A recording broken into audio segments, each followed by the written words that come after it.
Hi, I'm Sharon Bill. Welcome to my theory tuition series where we're working together through each of the ABRSM theory grades.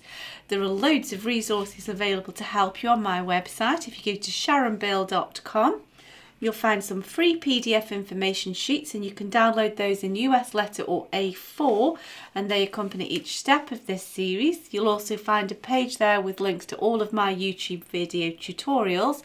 And you can find information about the books that I have available. I've written an exam technique guide, how to take your ABRSM Music Theory Exam. It's full of tips and hints on how to best prepare for your exam and also how to make the best use of your time on exam day when you're actually working through your exam paper. So if you go to sharonbill.com, you'll find it's all there. If you can give me a like, that would be really super, and please do subscribe to my channel to keep updated. There's lots more in store.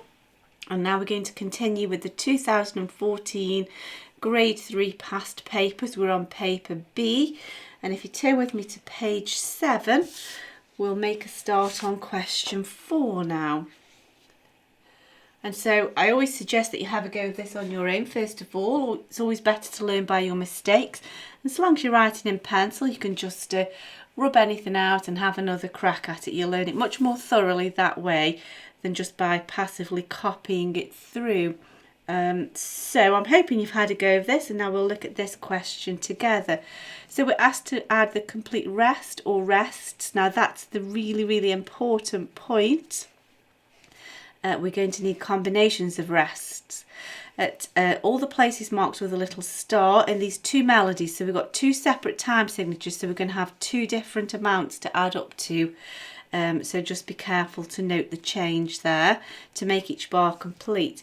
Now we should have two crotchet beats or two quarter notes per bar. At the moment we've only got a half a beat.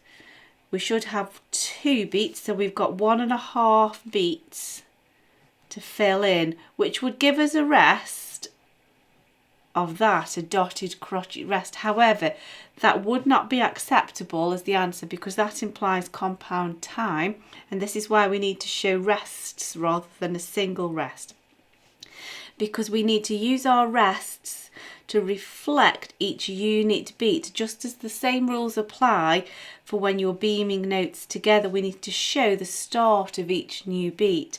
And so we're going to start at the back end of this bar. We've got a half a beat here, so we've got a half a beat missing to complete that beat. So we need to first of all show that full beat. So now we've used up half a beat, we've only got one beat left, and so we need a separate beat to show there's beat 1 of the bar. So there's beat 1, there's beat 2. We need to use separate rests so we can clearly see the start of each new beat. And that's going to be the case here as well. We've got a half a beat here and a half a beat here. So those two give us one beat. So we've got one beat left to complete that bar. However, we can't just use that because we need to finish this beat and then start the next new beat to show two separate beats, and we can't just fill in the gap. So here is half a beat. We need a half a beat to finish that. There's beat 1 of the bar, and then we need a half a beat here, and then here's the remaining half to show beat 2. And so we have to show each new division by splitting that beat rest, that one beat rest, in half to show each new beat of the bar. So then, next one, 3/4. So now we're adding to 3 crotchet beats per bar, but we still need to show that same crotchet or quarter note beat. So we should have a group of 4 semiquavers that make a beat, because we divide each beat into quarters there. So you can see 1, 2, 3, 4. There's beat 1, but we've only got 1, 2, 3. So we need a semiquaver rest to show the final semiquaver or 16th note, a quarter of a beat here. So there's beat 1. Now beat 2 is complete, and so beat 3 can just be filled in as a 1 crotchet beat 1 quarter note rest. There we go. So let's see what we've got here. So here we've got a half a beat here, and then these 4 demi-semis or 30-second notes.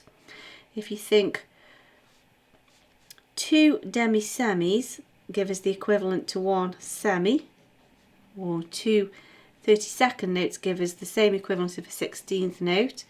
So those 2 added together give us a half a beat. So there's half a beat, there's half a beat, and we beamed in units of 1 beat, and we know now we've done the maths to show that's a full crotchet beat, that's a quarter note. So we've got 1 beat there, we've got a half a beat here, so we need to finish that half of a beat with a rest. So 2 quavers make a crotchet, 2 eighth notes make a quarter note. There's our second beat in the bar, and then we can finish off with our 3rd beat there. Now this last bar is easy peasy, we don't need to do any maths at all, because we can just use a whole note rest or a semi-breve rest to show a full bar. That's just a quick shortcut, full bars rest. So although technically that's too big for this bar, it's quite acceptable. That would be the correct answer. To write 3 separate beats there wouldn't be full marks, because we know that that is the symbol for a complete bars rest regardless of the time signature. So that's soon done there. Let's move on to the next page. If you turn over the page, and we'll have a look at question number 5. So now we're asked to transpose a melody down an octave, and we need to change from treble clef to bass clef. So we need to just keep middle C as an anchor point, just to be careful that we end up moving our octave in the right direction, or that we don't end up too many octaves out.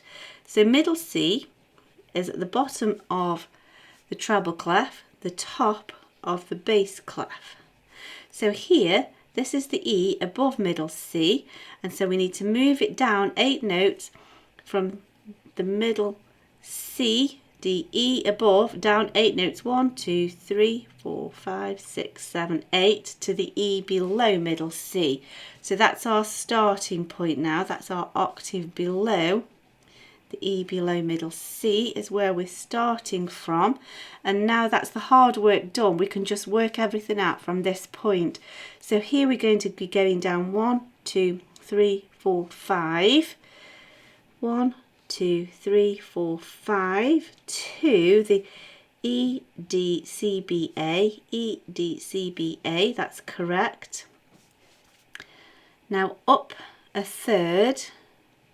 Now here, this is middle C, so this should be the octave below middle C.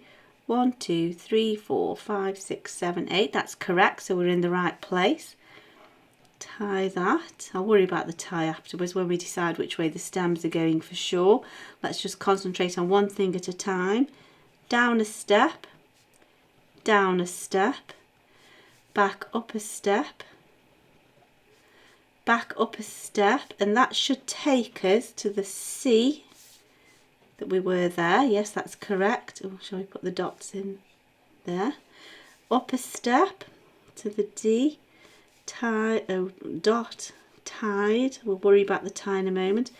Up a step. Now that should take us right back to where we started. And it does, so we know we've not gone wrong. Up a step. Up a step. That's dotted and it will be tied.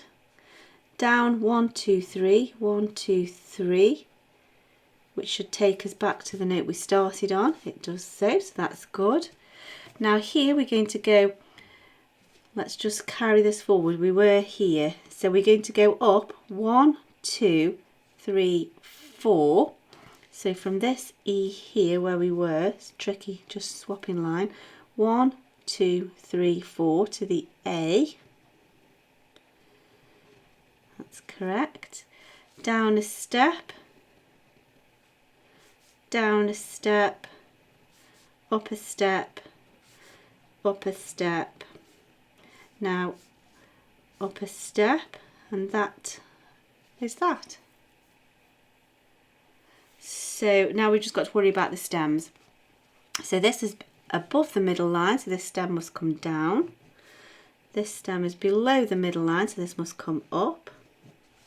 Same principle here, up. So these stems all come up because they're below that middle line. So now we know where to place our tie. Stems. Now here I'm going to flip, this stem can go either way. I'm going to flip the stem and then these are going to go down, so this one can be down to join them. And that way our tie is now taken care of. Stems down, that's definitely above the middle line. Stems down. I think I'll use a ruler there. By all means use a ruler for all of it if you feel that will help. I'm just trying to be quick here. And there we go.